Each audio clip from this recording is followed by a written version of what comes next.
Hello, Namaste, and Ramji. Welcome to the yet another video of Banking versus Life. So RBI assistant prelims का हमारा exam over हो चुका है। इस video में मैं अपना जो आरबीआई असिस्टेंट प्रीलिम्स है उसमें मैंने कितने अटैम्प्ट्स किए हैं और कितने मेरे मार्क्स आ सकते हैं वो सब मैं शेयर करने वाली हूँ। क्या क्वेश्चंस आए थे एग्ज़ाम में वो सब कुछ। वीडियो में बने रहिए। एंड अगर आपका भी 13 अप्रैल को 4:30 बजे जो रिपोर्टिंग टाइम था उसमें एग्ज़ाम था, तो आप भी क्वेश्चंस वगैरह कैसे क्या मतलब आए थे वो सब बता सकते हैं। और जिनका और शिफ्ट में भी एग्ज़ाम था, आप लोगों ने कितने अटैम्प्ट किए हैं वो भी आप ज़रूर शेयर करना कमेंट सेक्शन में। सबसे पहले हमारा इंग्लिश का सेक्शन ओपन होता है, जिसमें कि सबसे पहले करेक्ट एंड इनकरेक्ट जो वर्ड होते हैं उसमें पूछा होता है कि आपको करेक्ट इनकरेक्ट बताना है। मोस्टली सबको 2 ही याद है और बाकी के ज़्यादा एक सीक्रेट भी मुझे याद आ रहा है। सबसे पहले जो क्वेश्चन था वो परेड करके था और फिर उसके बाद मैंने फॉरवर्ड को टिक किया है, क्योंकि मुझे वैसे लगा, क्योंकि जो बैकवर्ड फॉरवर्ड जो रीजनिंग में जो मिसस्पेल्ड मतलब बैकवर्ड फॉरवर्ड का पूछते हैं उसमें भी तो फॉरवर्ड ए होता है, तो उस हिसाब से मुझे लगता है कि इसमें कुछ भी हो सकता है, क्योंकि मोस्टली जो बच्चे हैं वो कैंडल भी करके आए हैं और मुझे तो फॉरवर्ड ही लगा, तो मैंने उसको अटैम्प्ट किया था।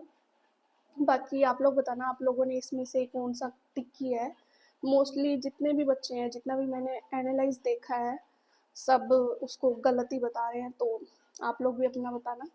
ओके, फर्स्ट के मतलब 3-4 क्वेश्चन ऐसा नहीं था कि एक साथ लाइन में दिए हुए थे, कुछ क्वेश्चन कहीं दिया हुआ था, बीच बीच में ऐसे अलग अलग दिए हुए थे। ये कुछ तो मिसपेल्ट वाले थे, करेक्ट इनकरेक्ट वाले आपको बताने थे, क्वेश्चन आपको रीड करना था, इन्फॉर्मेशन जो ऊपर हेडिंग दी हुई थी उसको अच्छे से।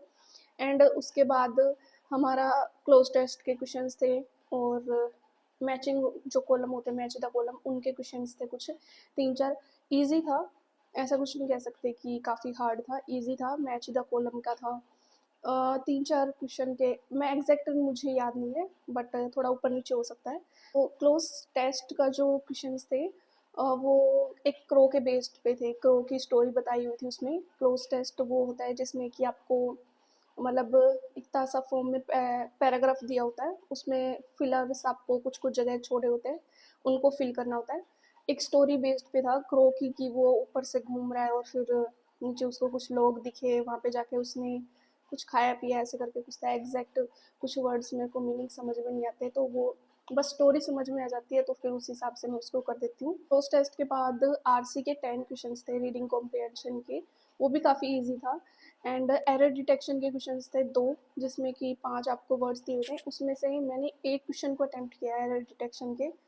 अंशिका करके कुछ था, उसको ही मैंने टिक किया है, वो मेरे को पता नहीं कैसा था, पर मैंने उनको पूरा टाइम बच गया था तो मैंने उसको पूरा रीड किया था। उसके बाद मैंने उसको अंशिका वाले को टिक किया था। और आरसी का जो क्वेश्चन थे, आरसी काफ़ी इजी था। स्किनी करके एक लड़की थी, उसके पर्पल हेयर्स थे, वो मतलब पॉप ऑप करना उसको काफ़ी अच्छा था। अब मुझे नहीं पता कि पॉप ऑप का मतलब क्या है, बट उसको पॉप ऑप करना काफ़ी अच्छा लगता था। और एक दिन वो अपनी बहन के साथ घूमने गई कहीं पे, वहाँ पे रास्ते में उसको एक कॉटेज दिखा, उस कॉटेज में उसको काफ़ी अच्छी खुशबू आ रही थी। जिसके बाद मतलब उसने दरवाज़ा खटखटाया और उसको कोई दिखा मतलब कोई आवाज़ नहीं आई, जिसके बाद वो काफ़ी डिसअपॉइंटेड फीलर था, वो वाज डिसअपॉइंट होके चली गई अपनी बहन के साथ वापस। बट उसको थोड़ा सा सब्र नहीं आया, तो फिर थोड़ी देर के बाद दोबारा वो आई अपनी बहन के साथ, उसने दरवाज़ा खोला, अंदर गई, वहाँ पे उसने सूप पिया, टेस्ट करा, और फिर स्टोरी दिमाग में मतलब मेरे घूम रही है ये अब कि उसने सूप को टेस्ट किया। उसके बाद वो एक अंदर 3 बेड थे, उनके पास ऊपर गई, पहले दूसरे तीसरे, फिर तीसरे बेड पे उसने लेटना ज़रूरी समझा। ओके, उसके बाद वो रैबिट्स थे 1 2 3, उनके भी नाम मोम रैबिट, पापा रैबिट ऐसे करके कुछ नाम दिए थे उनके।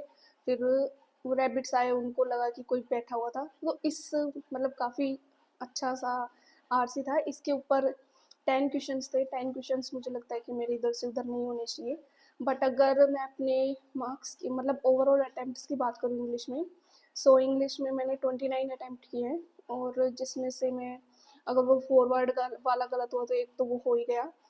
बाकी मैच द कॉलम वाले में मैं कह सकती हूँ कि हो सकता है। बाकी जो एक मैं आपको पैटर्न बताना भूल गई कि फ्रेज रिप्लेसमेंट वाले कुछ क्वेश्चंस थे जिसमें कि CDABF ऐसे करके आपको अरेंज करना होता है, तो वो भी आए हुए थे। उनको फ्रेज रिप्लेसमेंट ही बोलते हैं शायद। तो वो ओवरऑल मतलब मेरा 29 अटेम्प्ट्स है और ज़्यादा मुझे क्वेश्चंस याद नहीं रहते, और 2 दिन के बाद वीडियो बना रही हूँ तो और स्किप हो गया है। सो इसके बाद हमारा क्वांट्स का सेक्शन ओपन होता है, जिसमें कि सबसे पहले मुझे DI मिल जाती है। अब वो DI के 6 क्वेश्चन थे, वो मैंने अटैम्प्ट नहीं करी। सबसे पहले मैंने उसको थोड़ा स्किप कर करके देखा, तो सिंप्लीफिकेशंस के क्वेश्चंस थे, 15 के अराउंड तो होंगे ही। वो सिंप्लीफिकेशन थी और रॉन्ग नंबर सीरीज़ थी मेरे में। रॉन्ग नंबर सीरीज़ मेरे से एक क्वेश्चन ही बना। इसके बाद एक ही DI थी उसमें, और बाकी के कुछ अर्थमेटिक के क्वेश्चंस थे। सो सबसे पहले मैंने अपने सिंप्लीफिकेशन के क्वेश्चन किए, जिसमें कि एक क्वेश्चन का मुझे इतना अजीब सा लग रहा है कि मुझसे वो क्वेश्चन कैसे नहीं बना। मोस्टली जो बच्चे हैं उनका वो 4.8 करके ऐसे कुछ था, उनका वो नहीं बना। 352 कुछ 0 करके कुछ बता रहे हैं वो, बट मेरा वो बन गया था।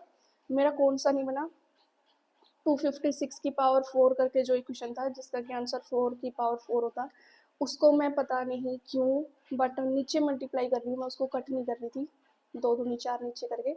और उसकी वजह से मतलब अब मैं ट्रैवल करके जैसे कल आ रही थी, तो तब मुझे मतलब आराम से मैं आंखें बंद करके लेटी हूँ, तो तब मेरे दिमाग में वो अपने आप सोल्व हुए जा रहा है, मतलब बिना सोल्व करे, और अपने आप ही उसका आंसर 4 आ रहा है। तो आप ये समझो कि एग्ज़ाम में जब बैठते हैं तो दिमाग किस लेवल पे जा सकता है कि इतना सिली सा, इतनी छोटी सी मिस्टेक, मतलब दिमाग उस टाइम पे वर्क नहीं करता है इतना ज़्यादा।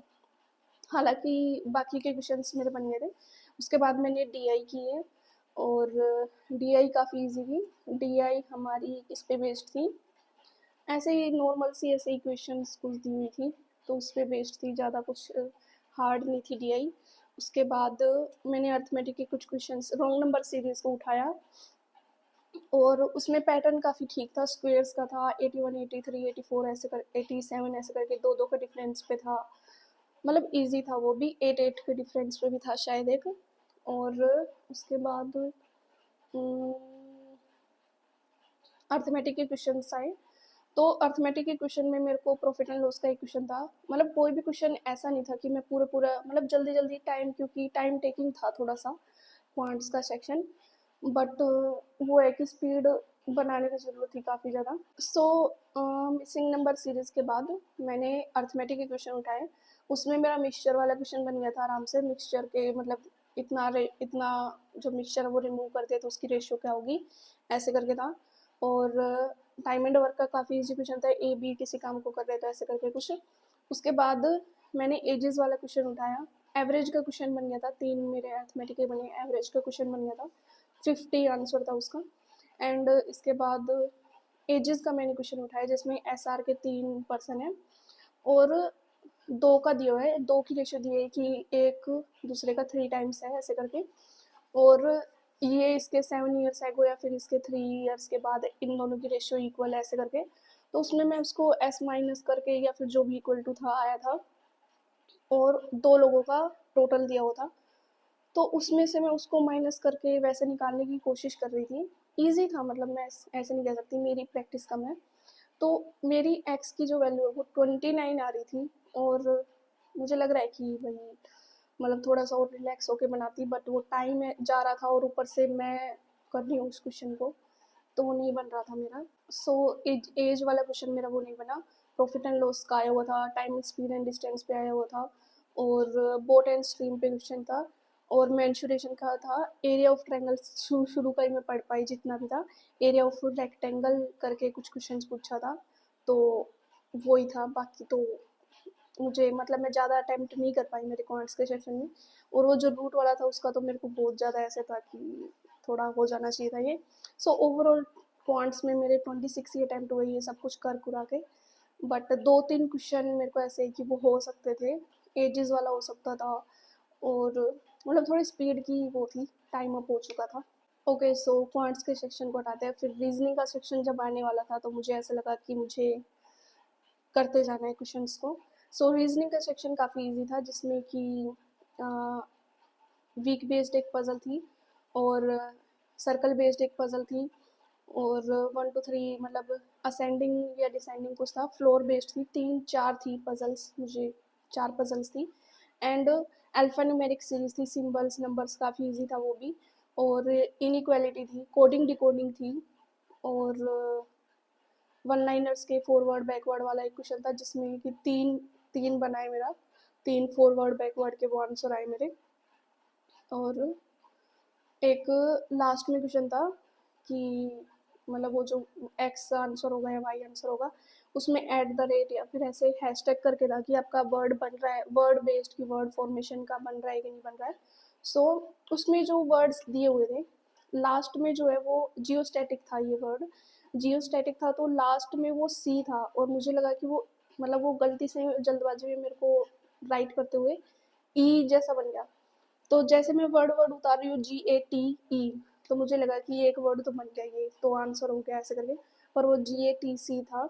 तो लास्ट की कुछ सेकंड्स बची हुई थी जिसमें फिर मैंने उसको मार्क फॉर रिव्यू कर दिया, अदरवाइज मैंने उसको सेव नेक्स्ट कर दिया था कि मोर देन 2 वर्ड्स बन रहे हैं ऐसे करके, क्योंकि मुझे दिखा नहीं था। बट फिर बाद में मैंने देखा कि लास्ट में वो वर्ड सी नहीं है, सी है, ई नहीं है। और इस हिसाब से मेरे रीजनिंग में 34 ही अटैम्प्ट हुए हैं। मैं नेगेटिव नहीं करना चाहती थी और मैं उसमें रिस्क भी नहीं लेना चाहती थी, क्योंकि इस ये वाले जो है होते हैं क्वेश्चंस वो मेरे मोस्टली नेगेटिव हो जाते हैं। सो ओवरऑल जो अटैम्प्ट्स है मेरे वो 89 है। और मेरी मेरी आवाज़ अजीब सी हो रखी है, क्योंकि जो दिल्ली गुड़गांव नोएडा साइड बच्चे रहते हैं, मुझे नहीं पता लोग कैसे सरवाइव कर पा रहे हैं, बट मेरी वहाँ जाके इतनी हालत टाइट हो जाती है, सांस लेने में दिक्कत, क्योंकि मैं नहीं कर सकती वहाँ पे सरवाइव। और उसकी वजह से अभी मुझे बार बार सांस फूल रही है, ज़्यादा बोलना नहीं जा रहा है, और मेरा माइक भी डाउन हो चुका है। सो ओवरऑल मेरा इतना ही था। आप लोग जिनका भी जैसा भी क्वेश्चन, जैसे भी अटैम्प्ट हुआ है, जितने भी आपने अटैम्प्ट, सो ये माइक बिल्कुल डाउन हो चुका है, मेरी आधी वीडियो कट चुकी है। सो जिनके जितने भी अटैम्प्ट्स हुए वो आप अपना स्कोर ज़रूर शेयर करना, और टेलीग्राम का लिंक डिस्क्रिप्शन में, उस पर आप ज्वाइन ज़रूर करना। और जितने भी अभी आगे जो भी जितनी भी प्रैक्टिस करूँगी मैं, वो अपनी छोटी मोटी जैसी भी वीडियोज़ हैं उनके थ्रू शेयर कर दूँगी आप सबके साथ। और आगे मेंस की प्रिपरेशन करते हैं, SBI PO की जो मॉक्स हैं, लाइव मॉक्स होंगे, वो सब हम लगाएंगे, उनको देंगे और इम्प्रूव करेंगे डे बाय डे। इसी के साथ आप अपने जीवन में वही काम करो जो आपको करना अच्छा लगता है, जिससे करके आपको खुशी मिलती है, सुकून मिलता है, और आगे बढ़ते रहिए, ध्यान रखिए अपना। और इस प्रिपरेशन के दौरान मुझे ऐसा लगता है कि आप लोगों को वो काम भी ज़रूर करना चाहिए साथ के साथ, जिससे करके मतलब अदर एक्टिविटीज़ में आपको इंडल्ज होना चाहिए, मुझे ऐसा लगता है। Bye, take care.